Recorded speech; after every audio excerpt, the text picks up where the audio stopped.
ഞങ്ങളിവിടെ കുവൈറ്റിലെ അബ്ദലിയിലെ സ്ട്രോബെറി ഫാമിലാണ്. ഞങ്ങളുടെ കൂട്ടരും എല്ലാം ക്യാമറ അബ്ദലിയിലെ വളരെ മനോഹരമായ ഈ സ്ട്രോബെറി ഫാമിൽ നമുക്ക് സ്ട്രോബെറി പറിച്ച് ഇഷ്ടമുള്ള സ്ട്രോബെറി പറിക്കുകയും അതുകൊണ്ട് കൊടുത്ത് നമുക്ക് ആവശ്യമുള്ള കുടിക്കുകയും ചെയ്യാം. അവരാണ് വിജയത്താണ്. അതിൽ കാശിപ്പ് നമുക്ക് തരും. വിലമുതല്ലേ?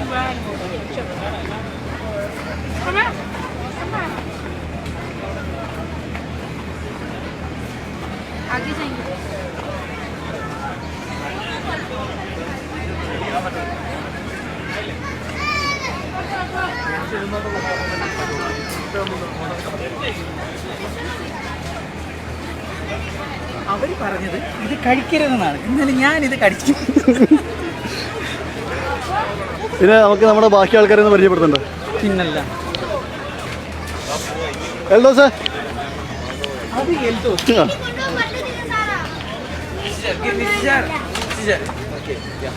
ഇത് എൽദോസ്.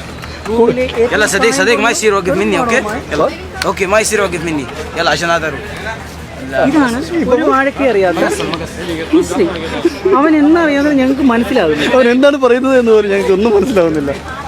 ഇത് എന്തിനാണെന്ന് പോലും അറിയാതെ ഇരുട്ടത്ത് പോലും കൂളിംഗ് ഗ്ലാസ് വെച്ചെടുക്കുന്ന വഹാബ്. അവൻ 92 ഡിഗ്രി ചൂടിലും കോട്ട് ഓവർ കോട്ട് ധരിച്ചാണ് ഞങ്ങളിവിടെ കാണാറുള്ളത്. ആ നീല ഷർട്ടിട്ട അവനാണ് വിജേഷ്, കളിക്കാരൻ എന്ന അപരനാമത്തിൽ അറിയപ്പെടുന്ന വിജേഷ്. അവന് പ്ലേ കുറച്ച് കൂടുതലാണ്. പ്ലേ ബോയ് എന്നാണ് അവന്റെ മലയാളത്തിൽ കളിക്കാരൻ അറിയപ്പെട്ടു. അവൻ കൈവച്ചവനാണ് എൽദോസ്. റൂമിലെ ഏറ്റവും മണ്ടൻ താൻ തോന്നി പൊട്ടനായിട്ട് അഭിനയിക്കുകയും കുരുട്ടുബുദ്ധിയുടെ രാജാവ്. ഒന്ന് മോൻ കാണിക്കും. ഓക്കെ, ഇനി അവിടെ തലവരിച്ച ജിൻസും അജും നിർത്താലേ? പോസില്ല. എന്നാ നീ എന്നെ ഒന്ന് കാണിക്കുക. ആരെടുക്കണമെന്ന് അറിയണ്ടേ? അല്ല പറഞ്ഞ പോരാ. ഓക്കെ ആണോ? ഇത് രാജേഷ്. വേറെ എക്സ്പ്ലനേഷൻ ക്യാമറ രാജേഷ് കുവൈറ്റിൽ നിന്നും